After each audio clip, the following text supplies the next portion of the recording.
2025. Dunia mendadak berubah. Apa yang selama ini dianggap sebagai bayang-bayang konflik, kini menjadi kenyataan yang berdarah-darah. Kita tidak sedang berbicara tentang perang proksi, bukan lagi tentang diplomasi, tapi tentang perang langsung antara dua musuh bebuyutan, Israel dan Iran. Semuanya bermula dari sebuah keputusan yang oleh banyak pengamat disebut sebagai kecerobohan geopolitik terbesar abad ini. Israel, secara sepihak, menyerang Iran. Alasannya, ancaman program nuklir. Tapi yang terjadi setelahnya, tak ada yang siap menghadapinya. Iran tidak diam. Iran membalas.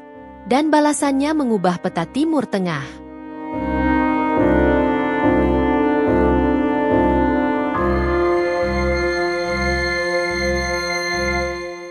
Rudal-rudal balistik Iran meluncur dari segala arah.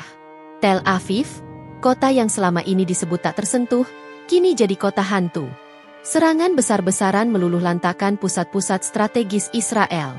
Israel mengklaim berhasil mencegat sebagian rudal dengan sistem pertahanan Iron Dome, tapi kenyataannya berbeda. Rekaman-rekaman yang beredar memperlihatkan kerusakan masif di Tel Aviv, Haifa, dan Beersheva. Ratusan tewas. Ribuan terluka. Israel pun menetapkan status darurat nasional. Dan dalam kekacauan ini, publik Israel mulai mempertanyakan satu hal. Apakah ini semua kesalahan pemerintah kami sendiri?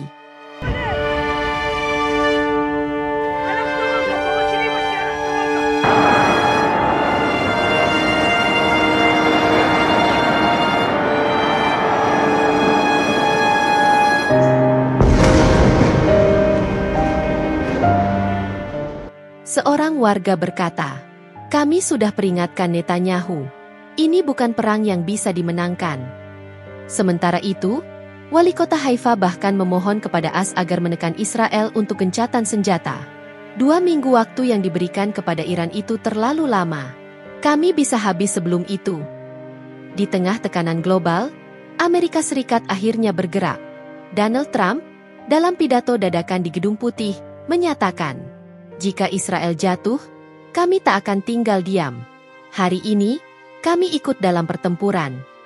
Dan pagi itu, 6 pesawat B-2 stealth bomber milik Angkatan Udara AS dikirim untuk menghancurkan fasilitas nuklir Iran di Fordow, Natanz, dan Isfahan. 12 bom penghancur bunker dijatuhkan. Trump menyebut operasi itu sukses total. Namun Iran bilang, "Fasilitas utama kami masih berdiri. Dan sekarang, Amerika adalah target kami berikutnya." Inilah titik balik. Konflik ini berubah jadi perang regional terbuka. Hizbullah di Lebanon, Houthi di Yaman, dan milisi bersenjata di Suriah serta Irak sudah menyatakan siap bergabung. Semua dalam satu misi, membalas darah Iran.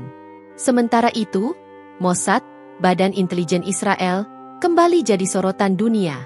Apakah benar mereka yang mengatur arah kebijakan luar negeri Amerika? Mossad bukan sekadar pengamat. Mereka sudah lama duduk di jantung kekuasaan AS. Bukan teori. Ini fakta. Viktor Ostrovsky, mantan agen Mossad, pernah mengungkap bagaimana Israel membangun jaringan pengaruhnya di parlemen Amerika sejak 1948. Inilah alasan mengapa Amerika selalu berdiri di belakang Israel, apapun resikonya. Dari utara, Hizbullah mulai menembus perbatasan Israel. Dari selatan, rudal Houthi memburu kapal-kapal milik Amerika di Laut Merah. Dari barat, milisi Suriah dan Irak bersatu menuju satu titik. Front pertempuran terbuka. Israel kini dalam posisi terjepit. Dan Amerika Serikat, mereka sudah terseret ke dalam perang ini secara penuh. Ribuan warga Israel mulai melarikan diri. Garis perbatasan Mesir dan Yordania dipadati pengungsi. Beberapa nekat menyeberang ke Eropa lewat jalur laut. Ini bukan lagi soal menang atau kalah. Ini soal bertahan hidup. Dan kini dunia bertanya-tanya, apakah ini harga dari keputusan Israel menyerang Iran? Apakah ini adalah bagian dari rencana besar Mossad yang mengendalikan satu-satunya kekuatan super dunia? Apapun jawabannya, satu hal kini pasti. Timur Tengah telah berubah selamanya. Amerika terlibat. Iran bangkit. Dan perang ini baru saja dimulai. Setelah Tel Aviv, Sabtu malam atau Minggu dini hari waktu Indonesia, Iran melanjutkan serangan-serangan mereka ke Israel sebagai bentuk balasan atas serangan yang telah Israel lakukan terlebih dahulu Jumat malam. Kali ini bukan cuma Tel Aviv. Haifa, salah satu kota terbesar Israel yang merupakan kota pelabuhan penting di utara Israel yang juga dikenal sebagai kota industrinya Israel, jadi sasaran Iran malam tadi. Puluhan bahkan mungkin ratusan rudal balistik hingga hipersonik Fatah dilepaskan, dan akibatnya Israel menerima kerusakan besar di salah satu kotanya tersebut. Menyusul Tel Aviv yang sebelumnya juga dihujani oleh rudal balistik Iran. Ini adalah reaksi keras dari Iran, tapi Israel juga membalas. Mereka dilaporkan menghancurkan depot minyak Shahran dan tangki bahan bakar di Teheran.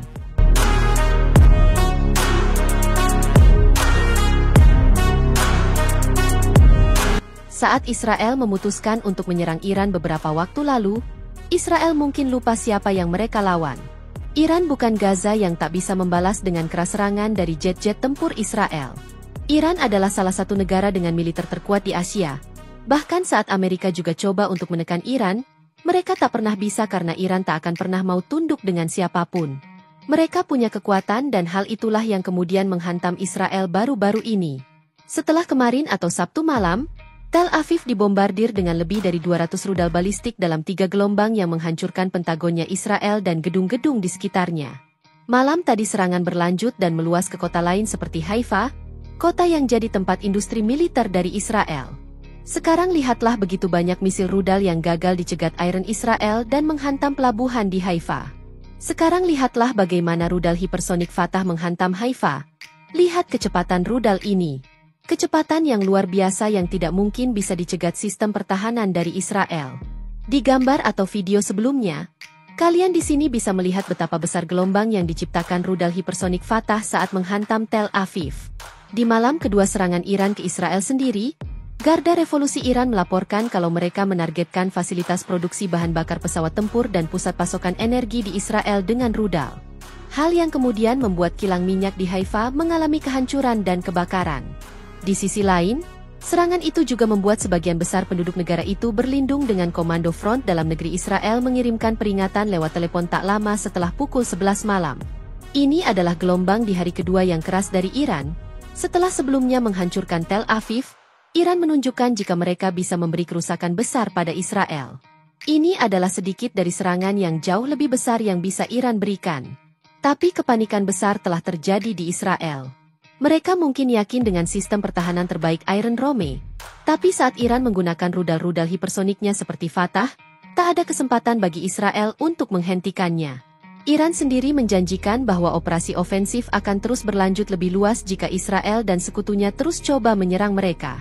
Iran memberikan peringatan pada Amerika, Prancis, dan UK yang terang-terangan mendukung serangan Israel ke Iran. Seperti kita tahu, Donald Trump mengatakan Amerika Serikat akan membantu membela Israel, dan pejabat Amerika telah mengatakan bahwa pasukan Amerika Serikat telah membantu menembak jatuh pesawat Nirwak dan rudal Iran saat mereka mendekati Israel. Sementara itu, Presiden Prancis Emmanuel Macron juga mengatakan pada hari Jumat, bahwa negaranya akan membantu membela Israel dari pembalasan Iran. Dengan pemerintah Inggris mengatakan Israel berhak membela diri meskipun Perdana Menteri Keir Starmer telah menekankan perlunya deeskalasi. Ada yang menarik nih dari laporan media di Israel, The Jerusalem Post, IDF telah meminta warga Israel untuk tidak mempublis kerusakan-kerusakan yang ada di Israel akibat serangan Iran. Karena menilai musuh memantau rekaman tersebut untuk meningkatkan kemampuan serangannya. Itulah yang disampaikan oleh salah satu warga Israel, usai serangan besar-besaran Iran menghantam Israel. Menurutnya, serangan dari Iran membuat semua orang takut. Kenyataan itu membuat ia sangat menangis.